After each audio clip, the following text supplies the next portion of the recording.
Students, you are welcome to my channel Commerce Square, and today we are going to see the new chapter, that is international business. This is a 10th chapter and the chapter name is international business. So let's see to this international business. So you can see the students here, that is some brain mapping has been given to you. The brain map has been given to you that about the international trade, how what are the operations we are going to follow, what are the forms of the business we have, benefit of international trade to the nation, यानी कि देश के लिए international trade कैसे beneficial है, beneficial of international trade for the firm, business के लिए firm जो organization कर रही है international trade means something where we are going doing the export or import of the basic oriented business. तो जहां भी हमारा business out of the close economy है, क्लोज इकोनॉमी आज के डेट में कोई भी नहीं है, every economy is open economy. Open economy का मतलब है a country is doing the trade with the other countries.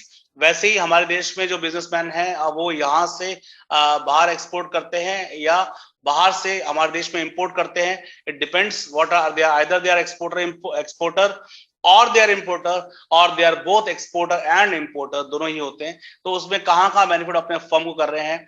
Modes of entry into this international trade, किस मोड से लोग एंट्री करते हैं इंटरनेशनल ट्रेड के अंदर. रोल ऑफ WTO क्या है आपका, वर्ल्ड ट्रेड ऑर्गेनाइजेशन का रोल क्या है हमारे बिजनेस के अंदर या एक्सपोर्ट इंपोर्ट के अंदर. Documentation use for important process क्या है, what are the documents are being used when we do the export and import, है ना. डॉक्यूमेंट्स ऑफ एक्सपोर्ट क्या है ये भी हम देखेंगे. There are lot of things are there, but in which as per the term 2 syllabus जो चीज आपके हैं वो मैं लूंगा. इसमें से कुछ चीजें इसमें से हटा दी गई हैं तो आपकी वो चीजें मैं नहीं लूंगा. I'll be going for those things which are basically been used for the that is second term 2. तो term 2 में क्या क्या चीज आ रही हैं वो हम देखेंगे. चलिए let's start with this. तो आपका यहाँ से टॉपिक मैं इसको सही करता हूँ पहले. So we'll start with the topic.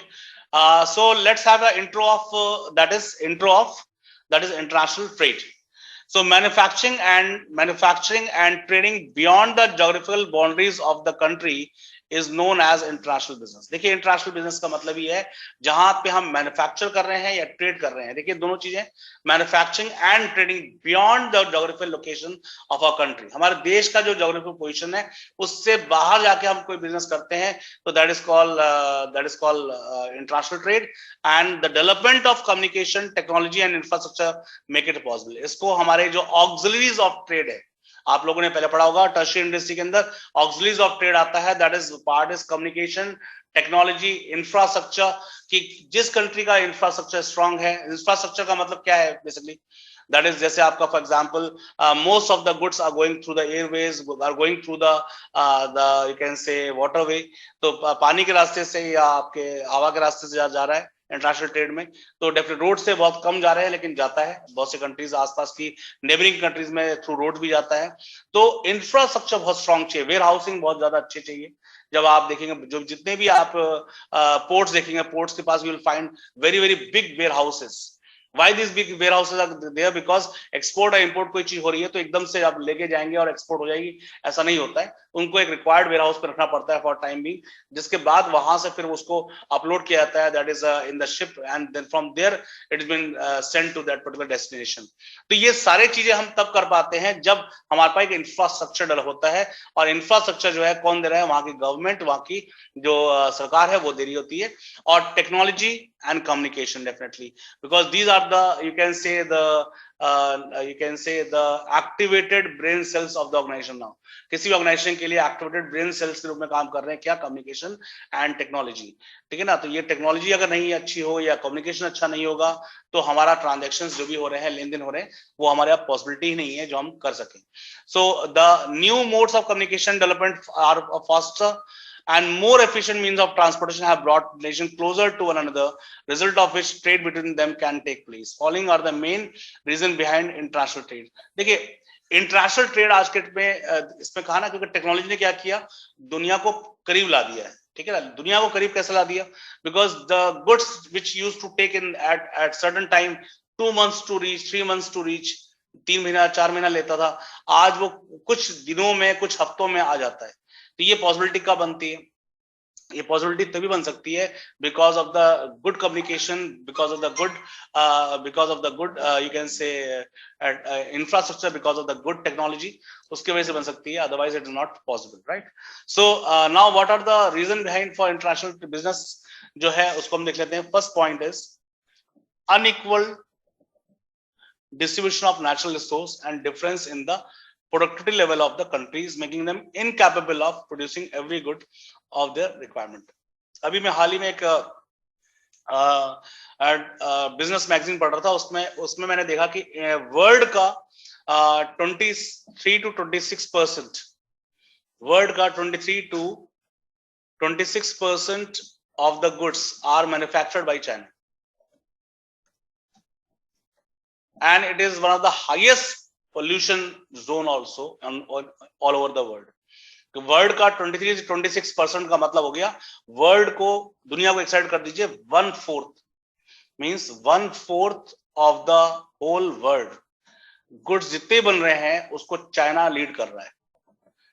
क्योंकि चाइना में क्या है, हर घरों में जो है बिजनेस में, हर घर में छोटे छोटे यूनिट्स में काम हो रहा है। तो चाइना अगर 1/4 अगर प्रोड्यूस कर रहा है तो आप सोच सकते हैं कि वर्ल्ड का पोल्यूशन लेवल सबसे हाईएस्ट चाइना में ही है। ये एक मैंने डेमो उसका डिटेलिंग पढ़ा था, तो वो मैं आपको शेयर कर रहा हूं।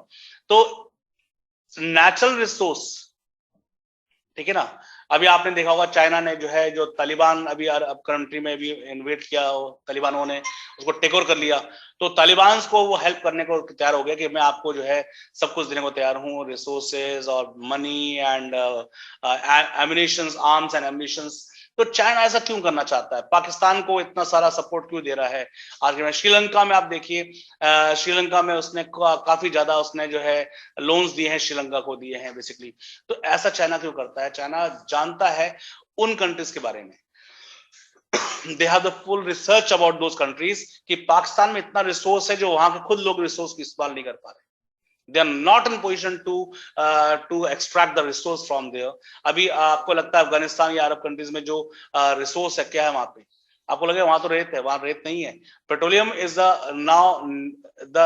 Not the hot thing over there. Petrol, अब वहां पे चाइना इलेक्ट्रिक जितने भी व्हीकल्स चाहिए, इलेक्ट्रिक व्हीकल्स जितने भी चाहिए, उसके लिए खास तरीके का हमें जो है एक वो चाहिए, केमिकल कंपाउंडिंग चाहिए जो बैटरीज में लगता है, लिथियम जिसे कहते हैं हम लोग, लिथियम चाहिए। और इसके लिए जो रिसोर्स अवेलेबल है वहां के पहाड़ों में, वहां के जगहों पे, वो सबसे हाईएस्ट लेवल पे रिसोर्स है। यानी कि 70% ऑफ द वर्ल्ड जो लिथियम बैटरी का रिसोर्स पाया जा रहा है वो अफगानिस्तान इस एरिया में पाया जा रहा है। तो इलेक्ट्रिक व्हीकल के लिए क्या होगा वो, it can be you can say one of the best suitor resource for that is electric vehicle. World में आगे क्या आने वाला है, इंडिया में लेके दुनिया सब देशों में क्या आने वाला है, इलेक्ट्रिक व्हीकल्स आ रहे हैं। यानी कि car, scooter, bikes, everything will be on electric vehicle, because हमारा जो ट्रेंड चला है, पेट्रोल एक समय में खत्म हो जाएगा, ऑयल खत्म हो जाएंगे, और जो सीएनजीज हैं वो भी बहुत कॉस्टली चल रही हैं आज के डेट में। तो आने टाइम में जो सबसे हॉट सेलिंग होगा वो होगा इलेक्ट्रिक व्हीकल्स।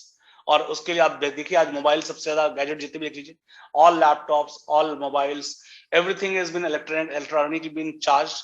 आपके यहाँ तक किचन के जितने गैजेट्स हो रहे हैं वो भी आज के डेट में, उसको भी आज के डेट में बैटरी ओरिएंटेड कर दिया गया है, इलेक्ट्रॉनिकली चार्ज कर दिया गया है। तो उसके लिए चार्जिंग के लिए उनको कहाँ से चाहिए वो रिसोर्स, लिथियम कहाँ से चाहिए, वो वहीं से मिल पाएंगे, पाकिस्तान के नियर बाई प्लेसेस से। तो ये जगहों से उनको, इसलिए उसने क्या किया, वहां पर रिसोर्सेस को उनको जो है लोन काफी दे रहा है और उनको रिसोर्स वो अवेलेबल करा रहा है। तो चाइना क्यों करना चाहता है, because they want to empower on those resource, basically वो उन सारे रिसोर्स के एरियाज को अपने पास लेना चाहता है, नेचुरल रिसोर्सेस को। तो unequal distribution of natural resources है। दूसरा, हमारे हर देश की प्रोडक्टिविटी लेवल डिफरेंट है। जो चीज हमारे देश में हो सकती है वो यूएस में नहीं हो सकती, यूएस में कुछ चीजें हो रही हैं तो वो यूएसएसआर में नहीं हो रही है। हर अलग अलग कंट्रीज में अलग अलग चीज बन रही है। तो अब पॉसिबिलिटी क्या है कि या तो हम खुद हर चीज का मैन्युफैक्चरिंग खुद कर लें, या हमारे पास जो रिसोर्स नहीं है उसको लाके इतनी हाई कॉस्ट पे मैन्युफैक्चरिंग करने से अच्छा है कि हम वहां से इंपोर्ट कर लें at a lower cost and utilize in our day-to-day activity या utilize in the industry to increase the productivity, जिससे हम अपनी प्रोडक्टिविटी बढ़ा सकें। तो फर्स्ट पॉइंट है आपका, इसका हेडिंग डाल लीजिएगा, unequal distribution of natural resource, ठीक है ना, जिससे आप इसको कर सकते हैं। नेक्स्ट इज इंटरनेशनल ट्रेड के लिए दूसरा चीज क्या मोटिवेट कर रहा है, क्यों इंटरनेशनल ट्रेड हो रहा है? That is labour productivity and production cost differ from nation due to socio economic, geographical and political reason. देखिए हर कंट्री में एक अपना एक पॉलिटिकल रीजन है, पॉलिटिकल इंफ्रा है, देन उनका ज्योग्राफिकल लोकेशन कुछ चीज सपोर्ट करता है, कोई चीज सपोर्ट नहीं करता है। सोशो इकोनॉमिक कंडीशन के अपने अपने हैं, उनके रिक्वायरमेंट्स, उनके सोच, उनके डायमेंशन अलग अलग हैं। तो अब वहां की जो लेबर प्रोडक्टिविटी है या आपके प्रोडक्शन कॉस्ट है वो डेफिनेटली डिफर करेंगे। जब लेबर की प्रोडक्टिविटी डिफर करेगी और प्रोडक्शन कॉस्ट डिफर करेंगे, तो जब कॉस्ट ऑफ इनपुट कम होगा तो कॉस्ट ऑफ आउटपुट भी कम होगा, और फिनिश गुड्स की कॉस्ट भी कम होगी। जब फिनिश गुड्स की कॉस्ट कम होगी तो उसको एक्सपोर्ट करना इजी रहेगा, क्योंकि आज चाइना क्यों अमेरिका को लीड कर दिया? अगर आप पढ़ें तो American economy is been first time led by someone that is China. China ने अमेरिका को पीछे छोड़ दिया इस बार। कोरोना को जो लाया गया है या जो डेलिबरेटली प्लांट किया गया, वो इसीलिए प्लांट किया गया जिससे कि जो इकोनॉमिकल लेवल पे हम बायोलॉजिकल वॉर से इकोनॉमिकल वॉर जीत सके। जो कंट्री इकोनॉमिकली स्ट्रांग होगी आने टाइम में, वही कंट्री आगे जो है हर चीज में लीड करेगी, यानी कि दे will be the one who will be what, they will be the one who will be having the most of the interference on the world trade. आज अमेरिका हर कंट्री को कैसे डरा लेता था, क्या लेता था, कैसे क्या लेता? Because of the that is they have the military power, they have the economical power. लेकिन अगर ये कम होती जाएगी तो क्या होगा? तो definitely China can now dominate. China आप देखो डरता नहीं किसी से। चाइना कोई भी उसको कहता है लेकिन वो उसकी बात मानता नहीं है। क्यों नहीं मानता? Because he knows that economically they are growing, technically they are growing. तो वो जब ग्रो कर रहे हैं तो वो डेफिनेटली वो किसी से दबेंगे क्यों? तो वो जो चीज है आपका यहाँ पे है, दिखाई देता है कि हर कंट्री का लेवल प्रोडक्टिविटी डिफरेंट है, प्रोडक्शन कॉस्ट डिफरेंट है। तो इंटरनेशनल ट्रेड करने के लिए क्या चाहिए? The goods which can be sold at a very very very less price. कम से कम कीमत में ज्यादा से ज्यादा आपको बेनिफिट देने वाली गुड्स को लोग खरीदेंगे। आप जाइए फॉर एग्जांपल अपने घर में देख लीजिए आप, हम कितना भी इंडियन इंडियन कहते रहे, उसके अंदर इंडिया के गुड्स कहते रहे कि हम इंडियंस हैं, will by Indian crackers, Indian this, Indian that. लेकिन आप अपने घर में देखिएगा सारे सामान को, तो you will find that almost 40 to 50%, somewhere 70% goods are from China. ये ऑब्जर्व करिएगा, चाहे आप टीवी को ले लीजिए, चाहे आप रेफ्रिजरेटर ले लीजिए, चाहे आप किचन के अप्लायंसेस ले लीजिए, चाहे आप अपने बहुत सारी चीजों को ले लीजिए, you will find even your mobiles also they are of basically China. तो कहीं ना कहीं चाइना का रोल इसके अंदर है। हाँ, अगर इंडियंस है तो बहुत अच्छी बात है, लेकिन जो गुड्स इंडियंस के क्या है, जो इंडियन गुड्स है वो क्या, उनका ड्रॉबैक क्या आ रहा है? उनका ड्रॉबैक ये आ रहा है दो चीज, हाई कॉस्ट। सबसे बड़ी बात क्या है? हाई कॉस्ट उनकी। Second thing, the features are not supporting to the as per the cost. Value of the cost is not there. मतलब जितना अगर मान लो हम हायर कॉस्ट की खरीद भी लेते हैं तो क्या उसका परफॉर्मेंस बेटर है? क्या उसका परफॉर्मेंस बेटर है लो कॉस्ट किसी और कंट्री के गुड्स से? Definitely not. परफॉर्मेंस उसका बेटर उतना नहीं है जितना होना चाहिए था। तो अब क्या आता है? Value of money. हम क्या देखते हैं? वैल्यू ऑफ मनी देखते हैं कि हम जो पैसा खर्च करने जा रहे हैं, जो पैसा लगा रहे हैं, उसकी वैल्यू ऑफ मनी मिले हमें। तो ऐसे हर देश देखता है कि क्या हमें वैल्यू ऑफ मनी मिले। तो हमारा जो कंज्यूमर है, हमारे अंदर का जो कंज्यूमर है, वो हमेशा क्या चाहेगा? डिस्काउंटेड चीज चाहेगा।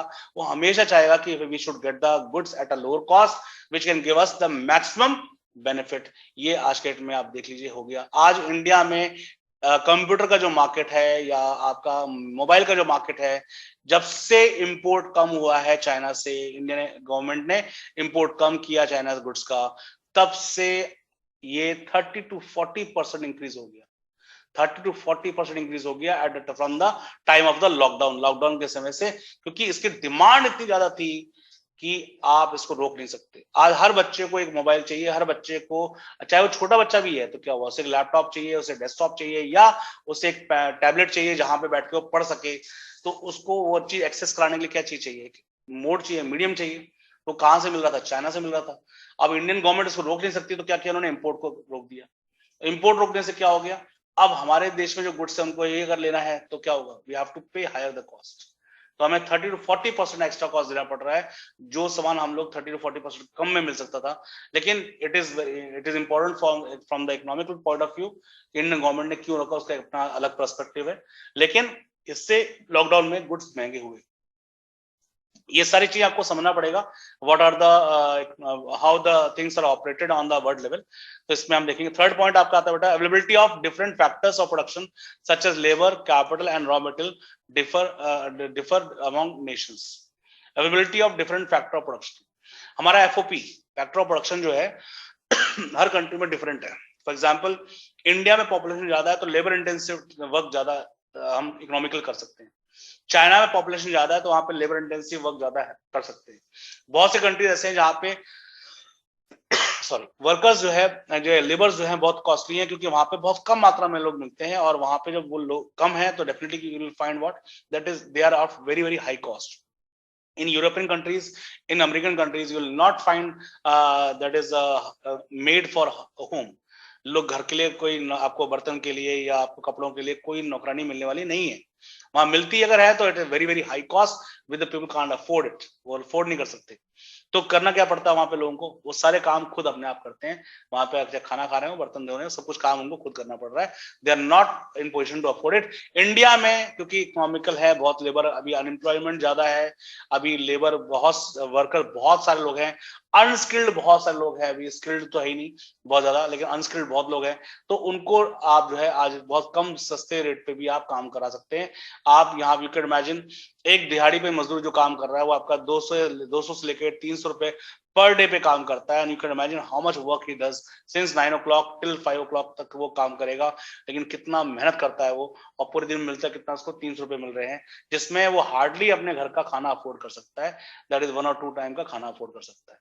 तो ये क्या है बेसिकली, वहां के इकोनॉमिकल, वहां के लोग लेबर कैपिटल उन सब का जो कॉम्बिनेशन है उस पर भी डिपेंड करता है। तो किसी भी देश का जो एक्सपोर्ट इंपोर्ट है, एक्सटर्नल ट्रेड इंटरनल ट्रेड है, वो डिपेंड करता है कि are they in position to manufacture themselves और they have to get it from somebody else. वो reason could be these are the some reasons, ये रीजन हमारे कुछ हो सकते हैं, right. Concept of international business क्या है बेटा, what are the concept of international business. International trade में हम 2 पॉइंट लिख लेते हैं। Product which is sold to a buyer in the global market is called export. Export क्या होता है, व्हाट इज एक्सपोर्ट, इसको शॉर्ट फॉर्म में हम ऐसे लिखते हैं, export in the formula form. The product which is sold to a buyer in the global market is called export. जैसे for example we are Indians, and if we sell the goods out of India, means any other country apart from India, then we become the exporter, means we are selling the goods in the global market, then become the exporter. Importer कौन होता है, who is the importer? A product which is brought from the supplier in the global market is called importer. The product which has been brought from supplier, किसी supplier से product को global market में लाया जाए तो क्या बन जाता है, वो import हो जाता है। For example, we are getting the goods from some other global market से हम अपने देश में लेके आते हैं, किसी और कंट्री से जो हम अपने देश में सामान लेके आएंगे, तो we call that process as importing of goods, उसे हम importing of goods कहेंगे, ठीक है। So now what are the major forms of business operation that constitute international trade. कौन से ऑपरेशन, बिजनेस ऑपरेशन, वो what are the business operations, major business operations कौन कौन से हैं जिससे हमारा एक इंटरनेशनल ट्रेड बनेगा या होगा। First is merchandise export and import. Merchandise export and import, merchandise export import means selling tangible goods abroad, and merchandise import means bringing tangible goods from abroad. देखिए merchandise का मतलब समझ लीजिए, merchandise का मतलब tangible goods से है। Tangible goods का मतलब जो गुड्स आपको आप टच कर सकते हो, जिसको देख सकते हो, जिसके शेप, फिगर, साइज के बारे में हम सब एक जैसे बात कहेंगे, और उसको हम फिजिकली अपने सामने प्रेजेंट महसूस कर सकते हैं, टच कर सकते हैं, तो that is called tangible goods. तो टैंजिबल गुड्स जो है हम लोग जो है अब्रॉड से लाते हैं, तो इंपोर्ट करते हैं, तो अगर हम बेचते हैं तो एक्सपोर्ट कर रहे हैं, ला रहे हैं तो इंपोर्ट कर रहे हैं। जैसे एग्जांपल उन्होंने दिया machinery, electronic goods, metal, chemical, gold, silver, like that. So they all are merchandise export and import. उसको merchandise export and import कहा जाएगा। Next is second point, export and import of services which is involves trade in intangible items. इससे बेटा invisible item भी कहते हैं, लिख लीजिएगा invisible item। इनविजिबल आइटम हम इकोनॉमिक्स में कहते हैं इस चीज को, आप 12th में जाएंगे तो पढ़ेंगे इस चीज को। Export and import of services, services का मतलब विच इज इनटैंजिबल, इनटैंजिबल भी कहते हैं, इनविजिबल भी कहते हैं। तो जो इनविजिबल है, दिखाई नहीं देता, हमारी सेवाएं दिखाई नहीं देती। For example I am teaching, it can not be seen, it can B only felt. इसको आप महसूस कर सकते हैं, इस चीज को आप ग्रास्प कर सकते हैं, समझ सकते हैं, बट इस चीज को कभी आप फिजिकली नहीं देख सकते। तो that is called, that is intangible और invisible item. It is also called invisible, लिखा हुआ देखिए, इनविजिबल ट्रेड भी कहा जाता है ऐसे, ऐसे which can not be seen और टच। तो इसके फीचर्स आप ध्यान रखिएगा। जैसे एग्जांपल मेडिकल साइंस से रिलेटेड है, हॉस्पिटैलिटी सर्विस से रिलेटेड, टूरिस्ट जहां पे आते हैं, जहां पे टूरिज्म बिजनेस है, वो आपका क्या है, हम यहाँ से गए, suppose we have gone to Mauritius, तो मॉरिशस हम जा रहे हैं, तो वहां की हम टूरिज्म इंडस्ट्री में क्या करेंगे, हम अच्छे से अच्छे होटल में रुकेंगे वहां के। अब होटल घर लेके नहीं आ रहे हम लोग, है ना, होटल में रुक सकते हैं वहां जाके, वहां के बीचेस पे हम जा सकते हैं, वहां के डिफरेंट स्पॉट्स पे हम जा सकते हैं, और वो हम देखेंगे। And by seeing those sites basically we used to get refresh ourself.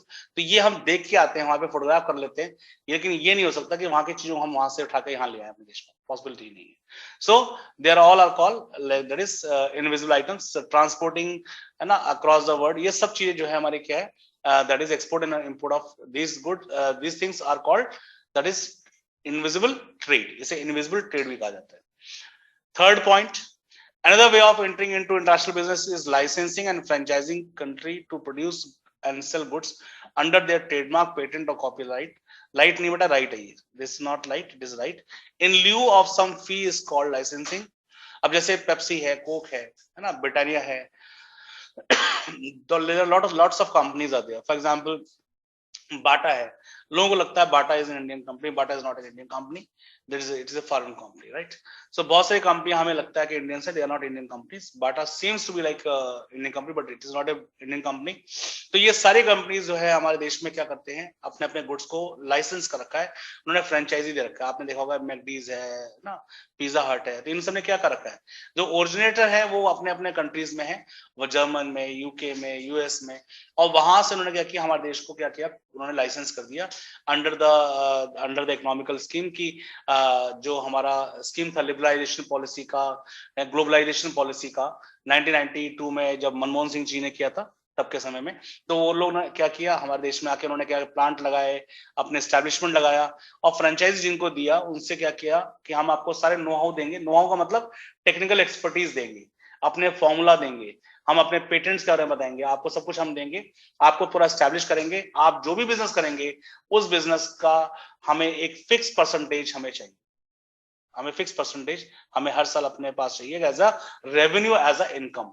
तो एज अ रेवेन्यू और एज अ इनकम जो हमारे देश से उनके पास जा रहा है, वो एक हमारा लाइसेंसिंग एग्रीमेंट है उनके साथ, उसके अंतर्गत जा रहा है। सो दस प्रोड्यूस, जैसे for example Pepsi and Cokes are produced and sold over the world by local companies in foreign countries called licensing under the licensing system. देखिए लाइसेंसिंग सिस्टम का मतलब यहाँ पे है, that is they are giving the license to whom, they are giving the license to the organization where they can basically do what, they can basically give the benefit to the local bodies. For example India में जो लोग काम कर रहे हैं उनको भी benefit मिलना चाहिए, प्लस हमने क्योंकि अपना नो हाउ दिया है, उनको बेनिफिट्स दिए हैं, उनको इंफ्रास्ट्रक्चर डेवलप करने में हेल्प किया है, उनको अपनी पेटेंटेड चीज उनको दी है, राइट्स दिए हैं हमने यूज करने का, तो उसका बेनिफिट हमें भी मिलना चाहिए। तो यहाँ से रेवेन्यू वो अपने देश में ले आते हैं। तो नेशनल इनकम जब निकाला जाता है देश का वर्ड अब तो उसमें ये चीज देखी जाती है कि कितना नेशनल इनकम हमारे देश में हमने दूसरे देशों से अर्न करके किया है, इंपोर्ट करके, एक्सपोर्ट करके सॉरी, और कितना हमारे देश से लोग ने यहाँ से जाके अपने देश में वो रेवेन्यू जनरेट कर रहे हैं। तो वो जब यहाँ से जनरेट करके ले जाएंगे तो डेफिनेटली वो भी अपने देश का नेशनल इनकम बढ़ा रहे हैं। Even India is been putting the industries abroad, हमारे इंडिया की भी बहुत सारी इंडस्ट्रीज बाहर है, फ्रेंचाइजी है, वहां से वो जब इंपोर्ट करते हैं चीजों को तो वो इनकम हमारे देश की इनकम में आ जाता है, इंक्लूड किया जाता है। So there all are under the, that is under this international this one. So franchising is a similar to license, जैसे मैकडॉनल्ड्स का आपका फ्रेंचाइजी है, पिज्जा हट ये फ्रेंचाइजी ही दे रखे गए, food restaurants all over the world through the system of franchising. और जितने फ्रेंचाइजी ऑपरेट करेंगे, ध्यान रखिएगा, फ्रेंचाइजी जितने भी ऑपरेट करते हैं उनको नॉर्म्स, उनको जो भी वहां का आउटलेट, देखिएगा आउटलेट एक जैसे दिखाई देगा आपको, मैकडोनल्ड्स में आपको आउटलेट जो है, पिज्जा हट में जो उनका आउटलेट है, वो आउटलेट का जो भी लोगो होगा, जो भी अंदर की डिजाइनिंग होगी, ऑलमोस्ट सिमिलर होगी, कलर कॉम्बिनेशन सिमिलर होंगे, उनके जो खाने के प्रोडक्ट के देने के तरीके होते हैं वो भी सिमिलर होंगे, they will not variate in that. ये उनके एग्रीमेंट में साफ साफ लिखा होता है कि आप उसको वेरिएट नहीं करेंगे, जो भी वेरिएशन करेंगे वो लोग करेंगे, हमको उसको सिर्फ अडैप्ट करना है, और उसके बदले आपको क्या देना पड़ेगा, जो भी हमने सेल किया, जनरेट किया, उसका एक बेनिफिट उनको हमें ट्रांसफर करना पड़ेगा, राइट। नेक्स्ट बेटा, fourth point, foreign investment is another important. FI आपने सुना होगा, फॉरेन डायरेक्ट इन्वेस्टमेंट। एफडीआई सुना है आप लोगों ने, एफडीआई या एफआई सुना होगा आप लोगों ने, फॉरेन इन्वेस्टमेंट। ये भी बहुत इंपॉर्टेंट एलिमेंट है। ये मैं जब शेयर मार्केट में जब पैसा लगाता हूँ, इंडियन शेयर मार्केट में पैसा लगाता हूँ मैं, तो हमेशा ध्यान देता हूँ कि हमारे देश की किन कंपनीज के अंदर फॉरेन इन्वेस्टर्स ने पैसा लगा रखा है हमारे देश की कंपनी में। क्योंकि फॉरेन इन्वेस्टर तभी पैसा लगाएगा जब उसको हमारे देश में उस कंपनी के अंदर प्रॉफिट दिखाई दे रहा होगा, उसके पीछे एक एनालिसिस होगी। तो जब भी मैं शेयर मार्केट में पैसा लगा रहा हूँ तो उस कंपनी में मैं जरूर देखता हूँ कि प्रमोटर कितने अच्छे हैं हमारे देश के, जिन्होंने पैसा खुद का लगा रखा है, कितने एफआईज हैं उसके अंदर, फॉरेन इन्वेस्टर्स कितने हैं उसके अंदर जिन्होंने पैसा लगा रखा है। तो ये इंपॉर्टेंट एलिमेंट है, आपको ध्यान देना पड़ेगा।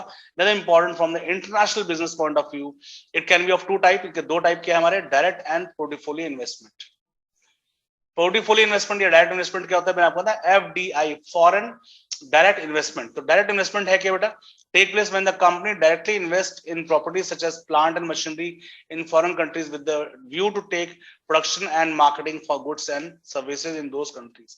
फॉर एग्जांपल, हमारे देश के में जो है कंट्री, पेप्सी ने क्या किया, खुद का इंफ्रास्ट्रक्चर डेवलप किया, खुद के प्लांट एंड मशीनरी यहाँ लगाए, ये सब काम किया, और उसके बाद खुद का इंफ्रास्ट्रक्चर डेवलप किया जिससे कि वो एक अर्निंग जनरेट कर सके। तो जब वो खुद पैसा लगाते हैं अपने देश से लाके यहाँ पे, उसे कहते हैं फॉरेन डायरेक्ट इन्वेस्टमेंट। वो डायरेक्टली इन्वॉल्व हो रहे हैं किसके अंदर, इन द प्रोडक्शन एंड मार्केटिंग। ध्यान रखिएगा, ये दो चीज को मैं हाईलाइट कर रहा हूँ। I am using this highlighter, undertaking the that is production and marketing of the goods, production marketing of the goods, दोनों चीजों में वो इन्वॉल्व होते हैं। तो that is been used as that is direct investment, इसको हम डायरेक्टली डायरेक्ट इन्वेस्टमेंट कहते हैं, ठीक है, इसको ध्यान रखेंगे आप लोग। Next is it provide the investor to control interest in the foreign country. ये जो है इन्वेस्टर जो होगा वो आपके देश में राइट्स को कंट्रोल करेगा। Under this portfolio investment, under portfolio system क्या होता है बेटा, ये देखिए, अंडर पोर्टफोलियो इन्वेस्टमेंट क्या होता है, a company makes investment by acquiring shares और by providing the loans to foreign company and earn income by the way of dividends और इंटरेस्ट ऑन लोड्स बेटा, ऑन टोड्स नहीं है, लोड्स एल है। And in this investor does not get directly involved in the production और marketing of the goods. अब मैं portfolio समझा देता हूँ। पोर्टफोलियो क्या होता है समझिएगा बेटा, ये what is portfolio, all of you make it down. Portfolio होता क्या है आपको समझने के लिए, ये आपको क्लैरिटी देगा, ये आगे भी देखिए आप लोगों को हेल्प करेगा। पोर्टफोलियो, पोर्टफोलियो में क्या होता है, जैसे फॉर एग्जांपल ले लीजिए कि किसी Reliance company, example I am giving, suppose Reliance company, Reliance company है, तो रिलायंस कंपनी के बहुत सारी कंपनी हो सकती है। मैं रिलायंस इंडस्ट्रीज एक कंपनी बात कर लेता हूँ, रिलायंस की एक कंपनी ली हमने। इसके अंदर क्या करा उन्होंने, फॉरेन इन्वेस्टर ने ये अपना इन्वेस्टमेंट 30% का उन्होंने क्या किया, उन्होंने इसके अंदर इन्वेस्ट कर दिया। They have invested. Foreign investors ने क्या किया, FI ने क्या किया, foreign investors ने they invested in the investment made in the Reliance company by 30%। तो 30% उन्होंने अपने पैसा लगा दिया। तो उनको रिलायंस इंडस्ट्री ने लगाया हुआ अपना इंडस्ट्री, रिलायंस इंडस्ट्री ने अपना पैसा लगाया हुआ है। प्रोडक्शन कौन कर रहा है, the production and the marketing is been done by the Reliance company. But what they have done, the foreign investors have invested directly in our company. वो खुद इनडायरेक्टली, उन्होंने डायरेक्टली नहीं लगाया, they have not bought the that is land or develop the infrastructure or they are selling the goods, no, they are not doing anything like that। उन्होंने देखा कि Reliance company एक अच्छी कंपनी है, क्यों नाम रिलायंस कंपनी में लगा दूं, तो रिलायंस कंपनी ने 30% का शेयर कर दिया। तो अब वो जो पैसा है रिलायंस इंडस्ट्री यूज कर रही है उनका for the further that is manufacturing and marketing and trading what ever you से। बट जो कंपनी अर्न करेगी, अब ये इन्वेस्टमेंट जो हो सकता है किस तरह से हो सकता है, दो तरीके से अंडरस्टैंड करिएगा इसको बेटा। इसमें this there are the two way we can invest in that. Foreign investor दो तरीके से इन्वेस्ट करता है। पहला करता है in the shares, share capital. Share capital का मतलब क्या होता है, कैपिटल वर्ड का मतलब हो गया जहां पे they are holding as a owner, 30% की ओनरशिप ले लेते हैं वो लोग। 30% शेयर ले लिया, ओनरशिप मिल गई उनको। तो ओनरशिप मिलेगी तो क्या होगा, जब ओनरशिप मिल जाएगी तो क्या होगा, they become the share holder. उनको क्या बन जाएंगे, शेयर होल्डर बन जाएंगे। तो शेयर होल्डर्स को जो मिलता है वो प्रॉफिट पे हिस्सा मिलता है। जैसे for example, if you have bought the share of Reliance, आपने 10,000 रुपए का शेयर खरीदा रिलायंस का, तो 10,000 शेयर से आप ओनर बन जाएंगे रिलायंस में। आप ये नहीं मुकेश अंबानी को हटाया आप ना बैठ जाएंगे, ऐसा नहीं होगा। You will become, Mukesh Ambani is a director and owner also, तो वो अपनी जगह काम करेगा, लेकिन आप ओनर बन जाएंगे कितने से, 10,000 शेयर से। तो जो 10,000 शेयर के ऊपर जो भी प्रॉफिट होगा, वो प्रॉफिट आपको जब मिलेगा, that is called. So students, in this when I say share capital, means when they are investing, foreign investors are investing in the our country companies, they are investing in the form of share capital, they become owners. Owners का मतलब है उतने share से owner बन जाएंगे, and they will be getting what, dividends. क्या मिलेगा उनको, dividend.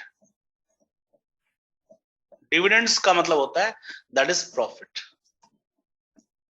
They are getting the profit, उन्हें मिल रहा है प्रॉफिट। ठीक है बेटा, ये ध्यान रखिएगा।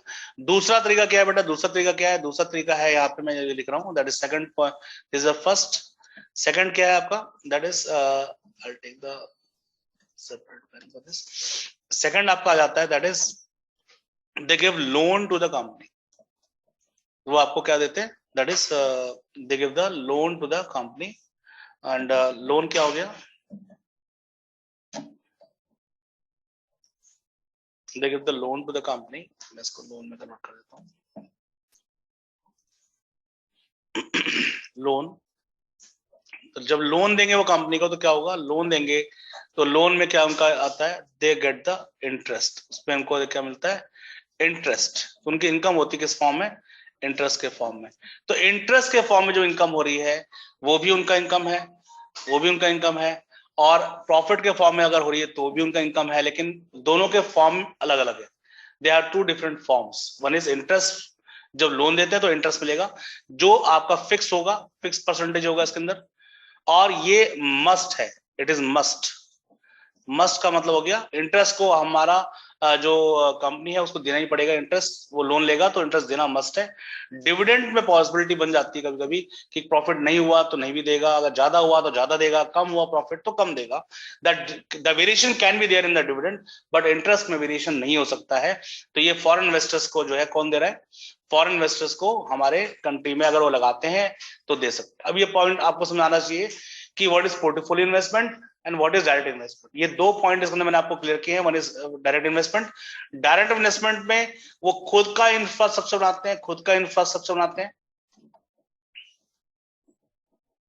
एंड दूसरा आपका खुद का इंफ्रास्ट्रक्चर होता है, खुद का मार्केटिंग होता है, मार्केटिंग वो खुद करते हैं।